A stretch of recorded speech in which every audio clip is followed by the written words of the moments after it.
गावातल्या प्रत्येक दिवसाची सुरुवात सुंदर होती। सूर्य हळूच वर येत असे आणि त्याच्या किरणांनी सगळं गाव चमकू लागायचं। याच शांत वातावरणात राम्या नावाचा एक साधा गावकरी दिवसाची सुरुवात करत असे।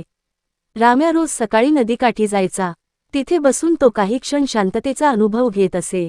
लाटा, थंड वारा आणि वर उगवणारा सूर्य हीच त्याची प्राणायाम। कामावर जाणारे लोक बसची वाट पाहत होते। थोडीशी गर्दी होती, पण गावातली शांतता कधीच तुटत नसे। राम्या तिथून जाताना सगळ्यांना नमस्कार करत पुढे निघाला। मार्गात राम्या एका मोठ्या हवेलीसमोर थांबला। ही हवेली गावाचं एक चिन्ह होती। त्याच्या आजोबांच्या काळात इथे मोठ्या मैफिली होत असत। आता शांत होती, पण तिच्यात हजारो कथा दडल्या होत्या। थोडं पुढे गेल्यावर राम्या नेहमीच किराणा दुकानात थांबला। दुकानदार म्हणाला, राम्या, आज ताज्या भाज्या आल्या आहेत।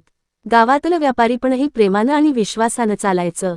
पंचायत भवनासमोर गावातील मोठे बसून एखाद्या छोट्या कामाबद्दल चर्चा करत होते। कुणालाही घाई नव्हती, कारण गावातली प्रत्येक गोष्ट शांततेने, एकमताने, नात्यांनी चालायची। दिवस संपताना राम्या नेहमी मंदिरात जात असे। तिथे तो बसत असे आणि गावाची शांतता अनुभवत असे। घंटेचा हलका आवाज, धुपाचा सुगंध आणि मनाला लागणारी शांतता। सकाळपासून मंदिरापर्यंत गावातल्या प्रत्येक ठिकाणाचं सौंदर्य वेगळं होतं।